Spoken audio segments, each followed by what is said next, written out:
Ya, kita mulai dulu. Assalamualaikum warahmatullahi wabarakatuh. Waalaikumsalam warahmatullahi wabarakatuh. Waalaikumsalam warahmatullahi wabarakatuh. Baik, terima kasih. Puji syukur kepada Allah yang memberikan kita kehidupan, memberi kesempatan kita ya menjalani hidup ini. Roh kita masih membersamai jasad kita. Kita juga bersyukur bahwa pagi ini bisa ketemu lewat Zoom. Saya terutama merasa lebih sehat dari 2 minggu sebelumnya. Ini satu anugerah yang patut dan senantiasa kita ya sanjungkan, ya, diberikan kesempatan untuk masih tetap bisa bertatap muka. Baik, bismillah. Untuk efektifnya waktu, ya, kita mulai saja. Untuk membahas tentang Tuhan, pagi ini kita membahas tentang Tuhan, tentang ketuhanan, ya, bertuhan di dalam perspektif hukum Islam atau dalam perspektif Islam. Teman-teman sekalian, kita bisa mengkaji dari dalil normatif betapa kemudian masalah tauhid atau ketuhanan ini menjadi masalah yang sangat urgent. Basic need, kebutuhan utama itu adalah tentang Tuhan. Jadi kalau kemudian di dalam surah Al-Quran yang kita yakini kebenaran kalam itu dari Allah, maka fawali wajhaka, ya, syatral masjidil haram, misalnya ada ayat-ayat seperti itu. Lalu ada ayat-ayat lain, ya, misalnya di surah Ar-Rum ayat ke-30. Maaf, cek voice stabil ya, voice-nya ya. Stabil, Pak. Iya, Pak. Oh, oke. Iya, Pak. Stabil, Pak. Terima kasih. Ini tadi kok ada suara mendengung begitu. Tak pikir bisikan malaikat mana ini, ya. Oke, saya lanjutkan. Jadi di surah Ar-Rum itu dijelaskan, maka hadapkan wajahmu, ya, dengan lurus kepada agama yang fitrah, agama Allah yang menciptakan kita ini manusia, dan tidak ada perubahan yang fundamental pada ciptaan fitrah manusia, yaitu Allah menciptakan ini dengan sangat luar biasa. Maka di surat Al-A'raf misalnya juga dijelaskan tentang ketika Allah mengeluarkan min bani sulbi, ya, dari keturunan kita ini, anak Adam, ya, mengambil kesaksian alastu bi rabbikum qalu bala. Jadi kita ini sebagai manusia sejak awal sudah diteguhkan oleh Allah Subhanahu wa taala bahwa ruh itu ketika mulai awal diciptakan itu udah ditanya. Jadi kalau misalnya, ya, Mbak Olivia atau Mbak Inaya itu mengaku saya tidak percaya dengan Tuhan, itu paradok, kontraproduktif dengan awal penciptaan manusia, bahwa manusia itu ruh awal saja itu sudah memberi kesaksian. Alastu birabbikum. Allah sejak awal penciptaan ruh-ruh manusia itu sudah menanyakan kepada kita, bukankah aku ini adalah Tuhanmu, wahai ruh? Qalu bala. Njih Gusti, betul engkau Tuhan kami. Jadi fitrah manusia itu sudah selalu membutuhkan Tuhan.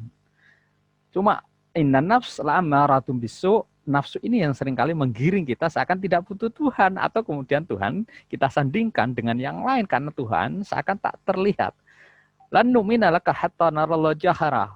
Wahai Nabi, kami tidak akan percaya dengan Tuhanmu sampai engkau, ya, menghadirkan Tuhanmu, ya, lan nu'mina laka hatta narallahu, sehingga kami menyaksikan Tuhanmu jahrah.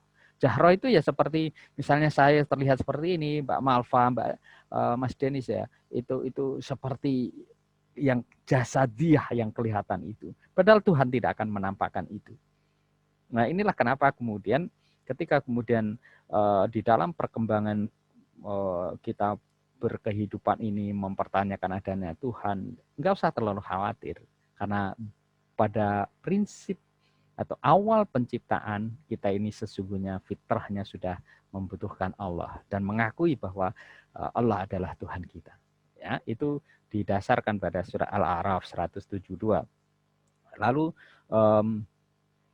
ketika kemudian di surah yang lain, ya, misalnya tentang Nabi Ibrahim, ya, di Al-An'am, ya, 74 sampai 79 ini kan eh, menggambarkan betapa mencari Tuhan, rembulan, matahari, sampai kemudian seakan menyerah, ya Rob, kalau memang engkau tidak memberikan hidayah, bahwa sesungguhnya engkaulah yang Esa, ya, maka niscaya kemana lagi saya mencari kebenaran tentang Tuhan. Nah, itu proses itu tidak hanya terjadi pada kita barangkali di era modern sekarang ini, tapi itu sudah lama terjadi di era para nabi ketika kemudian mencari sisi-sisi rasionalitas tentang Tuhan, ya.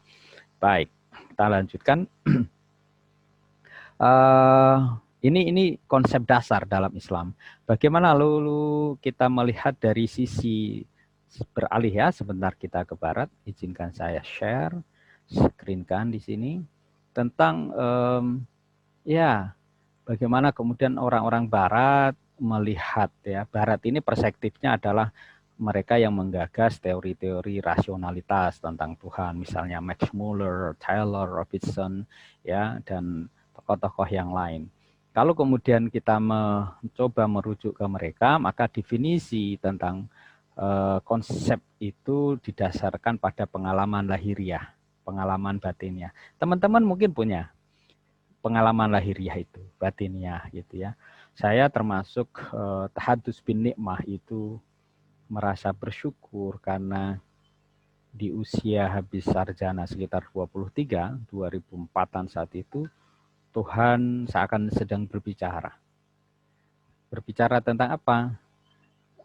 Saat itu saya pulang dari luar negeri di Timur Tengah, ya, lalu kemudian beberapa dokter memberikan diagnosa bahwa Rashid, kamu memiliki satu situasi yang berat. Ya, bahkan kemudian dengan bahasa medisnya,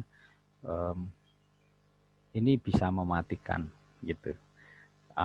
Di dalam kondisi itu lalu kita berikhtiar lahir batin, ya, selama bertahun-tahun, alhamdulillah mengalami pemulihan dan kita merasa bahwa diberikan kesempatan hidup oleh Allah Subhanahu wa taala. Mungkin teman-teman juga pernah merasakan situasi yang berat, atau kalau kemudian mempertanyakan apakah betul saya pernah mengalami itu atau tidak, renungkan sendiri gitu. Betapa kemudian Tuhan itu sesungguhnya hadir di dalam kehidupan kita. Nah, konsep-konsep yang demikian ini juga pernah menjadi satu renungan dari para pemikir-pemikir barat yang mereka kemudian berangkat dan mendefinisikan tentang teori-teori yang demikian ini. Kita bisa melihat misalnya, ya, meyakini bahwa benda-benda tertentu itu memiliki kekuatan. Jadi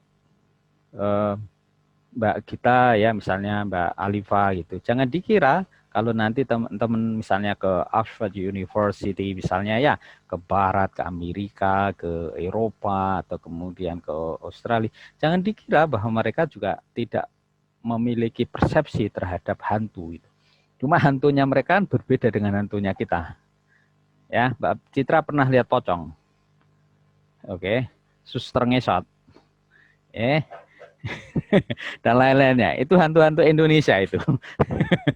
Ya, sundel bolong itu.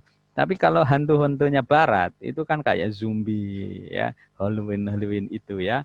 Ini hanya bentuknya saja yang berbeda, tetapi bahwa konsepsi terhadap ketuhanan itu kita bisa terbantu secara konsep, ya, secara konsep keilmuan. Kita bisa melihat ini dinamisme benda-benda tertentu itu memiliki magic.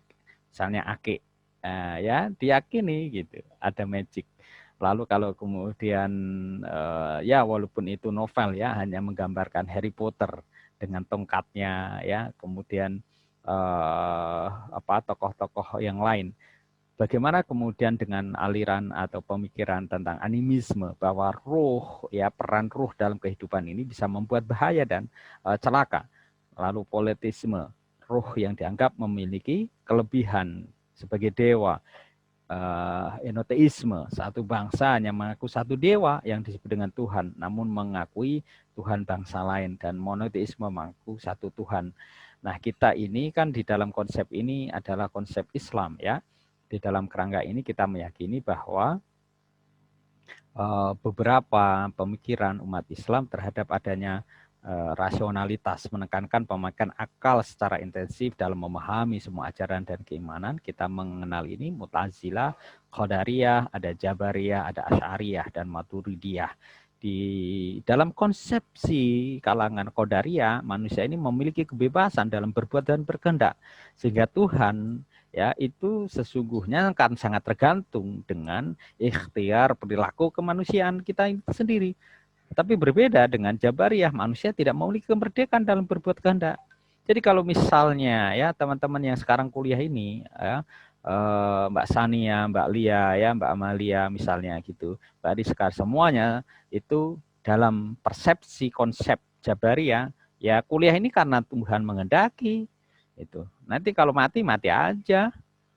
Zoom-nya maksudnya bukan orangnya. Zoom-nya mati. Ya itu kehendak Allah. Nah, yang banyak adalah Asy'ariyah, dan ini mayoritas di Indonesia, pendapatnya berada antara Qadariyah dan Jabariyah. Apa itu? Misalnya Mas Nurul Hadi, ini kuliah ya karena memang Mas Hadi berkehendak, lalu Allah mengizinkan, begitu. Nanti juga begitu, kalau misalnya menikah, enggak tahu nanti nikahnya sama siapa ya, apakah Fatimah ataukah Aisyah itu. Itu ya karena memang Mas Nurul Hadi itu berkehendak, memiliki niatan yang baik, ada ikhtiar di situ, lalu Allah mempertemukan kehendak itu. Qadariyahnya Allah itu lalu nyampe ke sana. Nah, ini memang lebih nyaman ya memakai pendapat konsep ini, dan ini yang mayoritas lebih banyak diikutin di dalam konteks kita di Indonesia. Baik, teman-teman sekalian, kita ketika kemudian melihat pada sisi betapa kemudian Allah itu ada, Allah itu berkehendak, tapi kemudian kita juga bertanya, kita manusia juga punya kehendak karena punya pikiran, lalu bagaimana keseimbangan kita menempatkan itu.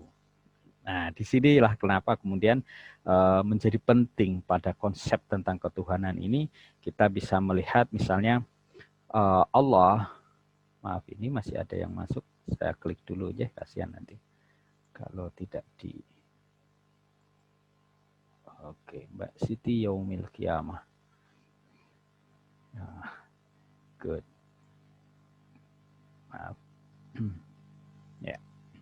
Jadi Al-Qur'an menjelaskan kepada kita ya, kata-kata ilah Tuhan itu merupakan penggerak ya, bahwa orang ini mematuhi Tuhan.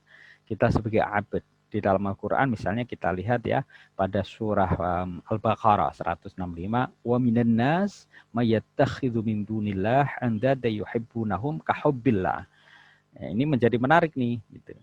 Jadi di antara manusia itu ada yang bertuhan kepada selain Allah sebagai tandingan terhadap Allah. Mereka mencintai Tuhannya itu sebagaimana mencintai Allah. Ya, mana buktinya? Ya banyak.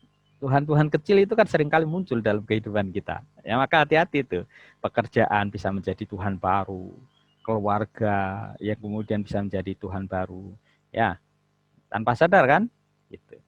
Dari mana buktinya? Kalau misalnya teman-teman, misalnya tadi kita lihat ya dalam konteks ini misalnya Mas Nurul Hadi videonya sendirian ya, yang laki yang lain satu mana ini? Mas Denis mati zoomnya. Mas Ahmad Tahlis ya, Mas Ahmad Tahlis. Oke, khas kopiahnya ya sambil mojok gitu. Oke, good. Ini wajah besarnya nih. Iya, alright, good. Oke, saya kembalikan ke zoom yang besar. Ya. Jadi kalau kemudian misalnya Mas Tahlis ya nyuci motor, belum sholat, atau bahkan kemudian ada azan Allahu Akbar, masih asik gitu, gosokin motornya sampai bahkan nyuwun sewu meninggalkan sholatnya, itu seakan motor lebih utama dari Tuhan.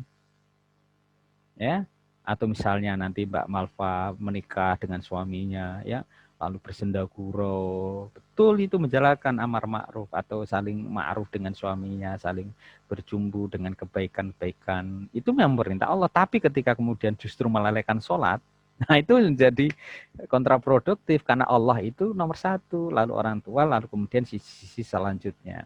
Inilah kenapa kemudian jangan sampai kita mengambil sisi Tuhan lain selain Allah. Dan bahkan kita mencintai seakan Tuhan-Tuhan kecil itu kita lebih cintai dari Allah Subhanahu wa Ta'ala. Yang terakhir nih, di dalam pembahasan tentang Tuhan, nanti kita beralih kepada konsep yang lebih dalam lagi. Wala in sa'altahum man khalaqas samawati wal ard wa syakhkhara asy-syamsa wal qamar la yaquluna Allah fa anna yufakun. Ya, siapa yang kemudian menciptakan bumi dan langit, menundukkan matahari dan rembulan? Jawabannya pasti adalah Allah. Corona sekali lagi menghadirkan kepada kita keyakinan betapa makhluk virus kecil ini yang tak terlihat oleh mata itu ada. Tuhan tak terlihat, tapi ada. Dan kita rasakan. Ya, karena itu kalau kemudian kita ingin semakin merasakan adanya Tuhan, ya wa idza azamta fatawakkal 'alallah. Kekuatan tawakal itu yang harus lebih dikuatkan. Dari mana bentuknya tawakal? Ya termasuk kuliah ini. Pak, kami mah sudah belajar dengan baik, mengikuti perkuliahan dengan baik, belajar dengan baik, ya berikhtiar memenuhi tugas-tugas dengan baik. Persoalan nilai mah, persoalan nanti kami sarjanakah dalam 4 tahun ke depan gitu, kami pasrahkan kepada Allah. Luar biasa kan? Ya, terus terang aja short story dalam hidup saya sendiri itu dulu teman-teman, saya itu tidak mau kuliah gitu. Mungkin kalau ada kesamaan silahkan nanti kapan-kapan di-sharingkan. Saya tidak mau kuliah karena saat itu sudah di pesantren sambil aliyah 3 tahun, lalu saya melanjutkan di pesantren yang lebih ekstrim lagi begitu untuk mendalami kitab-kitab ya. Lalu keinginan itu saya akan mengabaikan untuk kuliah. Kakak saya lalu hadir datang ke pesantren, "Dek, kamu kuliah." Lah kenapa? Nanti kalau kakak itu sarjana, kamu nggak usah ngiri. Tapi ini ada kesempatan untuk kamu kuliah. Akhirnya dengan berbagai pertimbangan, Bapak juga menjemput, akhirnya saya kuliah. Saya mau kuliah tapi tetap di pesantren. Itu kira-kira begitu saat itu. Dengan kondisi ekonomi yang apa adanya, tetap kita berangkat kuliah di Jogja, ya mencari kampus yang relatif terjangkau sambil menyantren dengan apa adanya. Alhamdulillah. Itu yang menjadi tadi wa 'alallahi wa idza azamta fatawakkal 'alallah. Saya tidak pernah membayangkan akhirnya kemudian sampai sekarang bisa doktor. Kira-kira begitu. Saya nggak pernah membayangkan setelah S2, S1 lalu berkeinginan dan dapat kesempatan beasiswa untuk S2 dan lalu setelah selesai itu pun ya di S2 di Gajah Mada belum selesai ada kesempatan ke Belanda, ada kesempatan keluar, ada kesempatan beasiswa lanjut kuliah lagi gitu. Alhamdulillah dapat beasiswa lagi di S3 dan alhamdulillah sampai selesai dan sekarang bisa ketemu dengan teman-teman semuanya. Artinya apa? Kadang memang di dalam konsep tadi itu Asy'ariyah dan sebagainya, apakah itu Qadariyah, Jabariyah dan lain sebagainya, dalam konsep kita yang aplikasi keseharian itu ya kompromi antara keinginan dan keinginan kita dengan kehendak Allah itu. Angsa antuhibbu syai'an wa huwa syarrulakum gitu. Jangan sampai kemudian kita memang senang tapi Allah tidak menyukai, tapi kita kadang tidak menyenangi wa huwa khairulakum, tapi itu dalam pandangan Allah itu yang terbaik. Inilah kompromi kehidupan betapa kita ini adalah hamba dan Allah selalu mendampingi kita. Baik, untuk subtema yang awal kita buka kesempatan untuk share sebentar, nanti kita lanjutkan ke subtema yang kedua ya. Silakan. Enggak, kalau ada sebelum kita lanjutkan yang ke lanjutannya. Enggak apa-apa, di luar tema ini dikit-dikit tentang Tuhan juga enggak apa-apa. Kalau ada yang mau di-share, kalau enggak saya lanjutkan langsung ke materi yang kedua.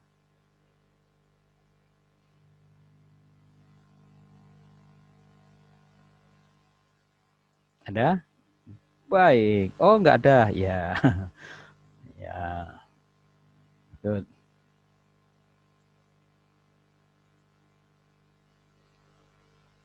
Ya, kita lanjutkan ya. Nanti sambil silahkan dicatat. Kalau kebiasaan saya sejak kuliah awal semester sampai dari S1 tuh sampai S2, S3 mengikuti konferensi dan lain sebagainya. Biasanya saya kasih note catatan gitu. Jadi mulai awal misalnya seminar atau perkuliahan itu saya kasih catatan ya, misalnya satu halaman nanti di awal sudah saya tulis key question. Ini apa maksudnya Tuhan yang dijelaskan Bapak tadi ya gitu. Terus nanti di pertengahan lagi ada key, lalu ditulis yang dimaksud dari ayat tadi itu apa ya. Nah, begitu kemudian seminar ulasan speakers itu selesai, atau kemudian dari para dosen saya dulu di semester 3 atau semester 7, baik di S1 ataupun kemudian S2, saya langsung bisa nanya, kenapa? Karena dari awal tadi ketika disimak, sudah ada itu hal-hal yang kurang tuntas dalam pemahaman lalu ditanyakan. Nah, itu salah satu tipnya. Jadi tidak lalu kelabakan apa ya, nanya apa ya begitu. Dan persoalan the quality of questions itu nomor kedua. But the most important things number one is how we can share and discuss. Itu prinsip saya sejak dulu. Persoalan kualitas itu kedua gitu. Tapi yang terpenting justru awal bagaimana lalu kita mempertanyakan atau bertanya atau minta konfirmasi. Sehingga lalu terjadi sebuah proses di dialogis begitu ya.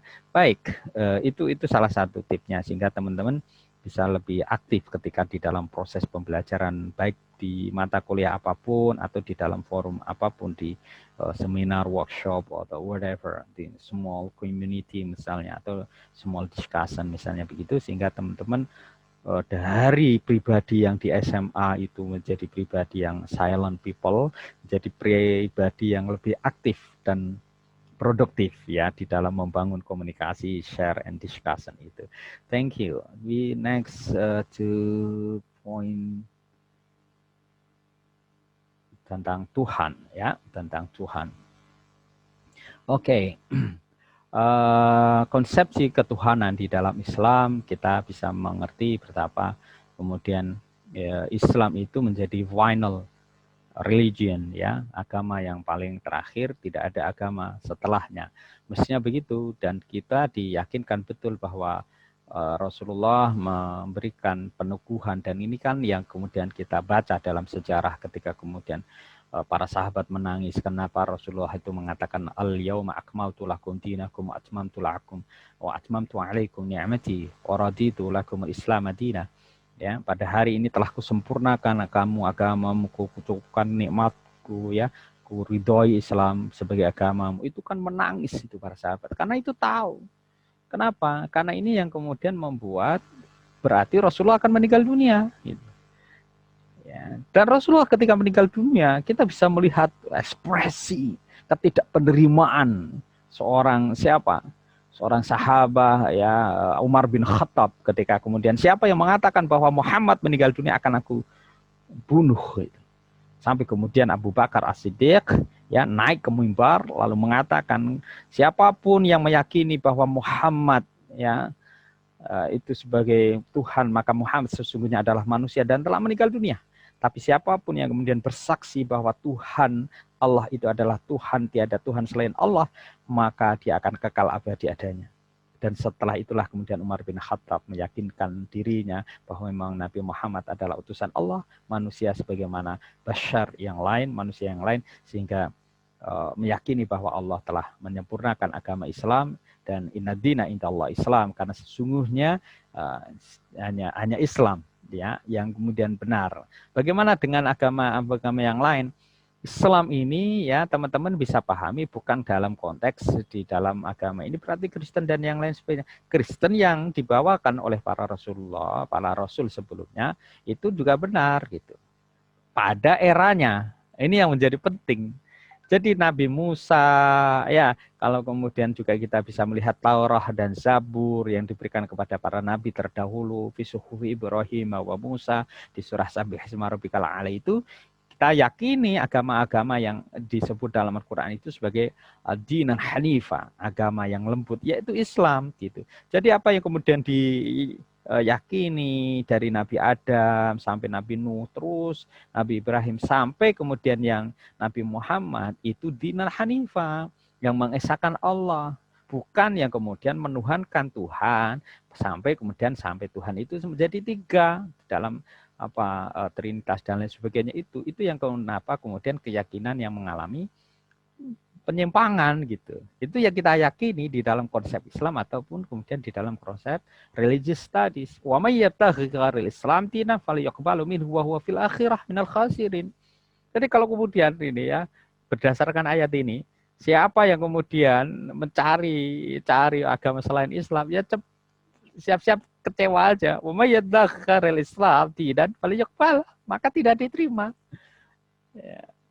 Ini yang kadang saya memikirkan gini ya, sudahlah gitu, nggak usah terlalu mengolok-olok, kita harus saling toleransi nanti ya, the next meeting ada masalah toleransi.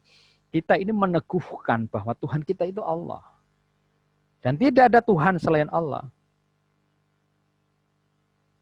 Nah, kalau begitu bagaimana dengan yang Kristen ya, ada Tuhan Ayah, Bapak, udah biarin aja. Nanti kan akan terbalas jawabannya itu di akhir zaman.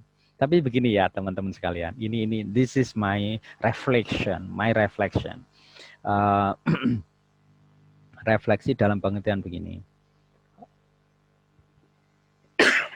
Maaf, ini masih sariawan yang bawah ini. Alhamdulillah tapi tidak bisa berbicara. Mungkin hikmahnya supaya saya nggak banyak bicara. Saya cek dulu teman-teman, barangkali masih ada yang sambil tiduran. Alhamdulillah Mas Tarik sudah nampak ya. Dari raut wajahnya ini udah mandi kayaknya. Oh ya, udah mandi belum Mas? Ya, keramas ya Mas Tarik ya. Oke, good. Oke, kita lihat lagi. Oke, Mbak Gina ini ya enggak muncul. Oke, good. Tadi sampai mana? Nah, ini refleksi. Refleksinya begini. Dalam Islam kita meyakini bahwa Nabi Isa itu masih hidup atau udah mati? Ada yang mau jawab dulu? Masih hidup. Terus di mana Nabi Isa? Di langit. Langit. Di surga. Di langit ya, di langit. Kira-kira lagi ngapain ya Nabi Isa ini? Maaf ini jangan dianggap nakal ya, tapi kita sedang meyakini tentang ketuhanan dan para nabi. Kira-kira Nabi Isa lagi ngapain ya? Lagi ngibadah, Pak. Ngibadahnya ngapain? Pak. Berzikir kayaknya, Pak. Berzikir. Lagi makan pagi, Pak. Oh, makan pagi. Oke, nice. Nggak apa-apa kan, mau kita sedang belajar gitu. Mungkin Nabi Isa juga ya baik kan gitu. Ini umat Nabi Muhammad tak pinter-pinter ya begitu. Ya, karena di surah Al-Isra ya, subhanalladzi asra bi 'abdihi lailan minal masjidil haram ilal masjidil aqsa alladzi barakna halahu linurihu min ayatina innahu wasamiul basir, itu terjelaskan betapa kemudian ketika Nabi Rasulullah SAW naik ke langit itu diterima oleh para nabi ya.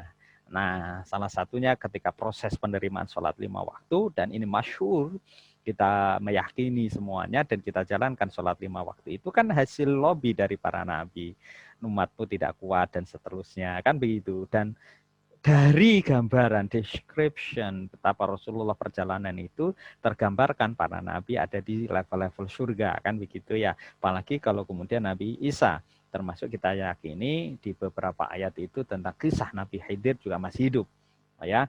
Nah, Nabi Isa ketika teman-teman juga mempersepsikan atau meyakinkan ada di langit, mungkin sekarang ini lagi berzikir atau kemudian sedang ditidurkan oleh Allah sampai menunggu perintah.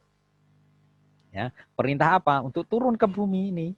Dan itu yang kita yakini bahwa nanti Nabi Isa akan kemudian menjadi nabi yang diutus di akhir zaman ya, termasuk Imam Mahdi yang kemudian membenarkan, wahai umat manusia, aku sesungguhnya bukan Tuhanmu. Yang kau persepsikan aku adalah anak dari Tuhan ya Ibu Maryam yang memang tidak punya suami lalu punya anak aku. Kan gitu. Tapi sesungguhnya aku hadir untuk membenarkan bahwa aku adalah nabi sebagaimana para nabi yang lain dan Muhammad itu nabi akhir zaman yang mestinya kalian yakini. Bukan kau yakini aku karena aku telah selesai tugasku di masa saat itu. Al-yauma akmaltu lakum dinakum itu Islam. Innatina indallahil Islam. Kenapa kalian tidak meyakini? Dalam bahasa itu konsekuensi atau situasinya kayak umat lain itu boleh. Oh, jebulnya gitu. Kira-kira kita bayangkan begitu. Kalau begitu ya kita balik lagi membenarkan Islam gitu. Nah, inilah kenapa kemudian dalam situasi ini teman-teman sekalian kita mesti meyakini betul bahwa kalam Tuhan, Al-Qur'an itu betul ya, Dzul Arsyil Azim, Allah yang kemudian menciptakan wa huwa fil lauhil mahfuz.